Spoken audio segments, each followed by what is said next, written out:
हरे कृष्ण।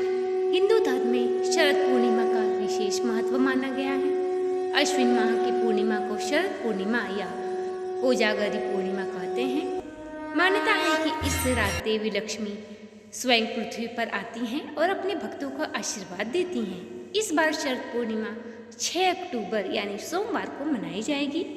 आज की वीडियो में हम शरद पूर्णिमा की पौराणिक कथा का रसपान करेंगे। कथा को श्रद्धापूर्वक सुने और पूर्ण सुने। बहुत समय पहले की बात है। एक नगर में एक साहूकार रहता था। उसको 2 पुत्रियां थी, बड़ी और छोटी। दोनों ही बहुत सुंदर और संस्कारी थी। बड़ी बेटी बहुत ही धर्म प्रवृत्ति की थी।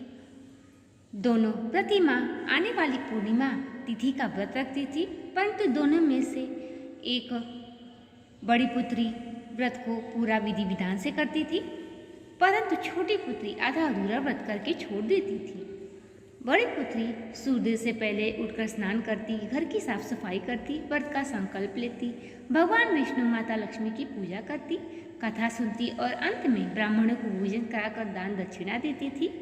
छोटी पुत्री भी तो व्रत रखती, परंतु वह उसे अधूरा करती थी। कभी कथा नहीं सुनती, कभी पूजा अधूरी छोड़ती थी, कभी ब्राह्मणों को दक्षिणा दिए बिना ही भोजन कर लेती।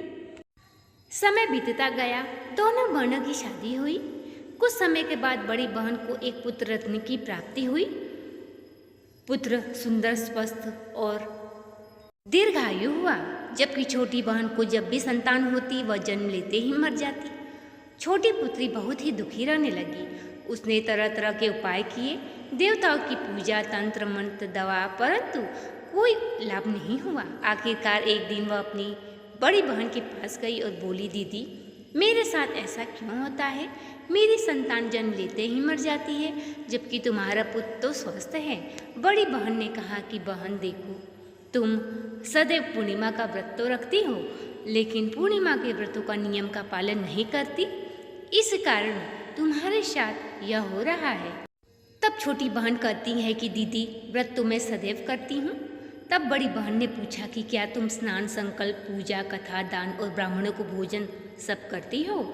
तब छोटी बहन ने कहा कि नहीं दीदी, मैं तो ऐसा कभी नहीं करती, मैं केवल व्रत ही रखती हूँ। बड़ी बहन मुस्कुराई और बोली, यही कारण है बहन, व्रत अधूरा करने से उसका फल अधूरा ही मिलता है।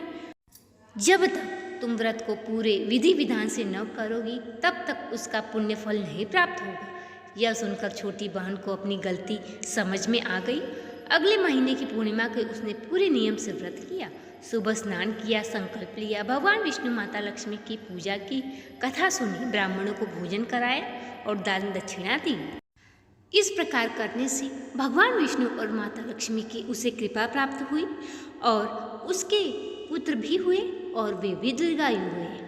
जो भी स्त्री या पुरुष श्रद्धा और नियम से भक्ति के साथ पूर्णिमा का व्रत करते हैं, उसे सुख, समृद्धि, संतान सुख और सभी प्रकार की मनोकामनाओं की सिद्धि की प्राप्ति होती है।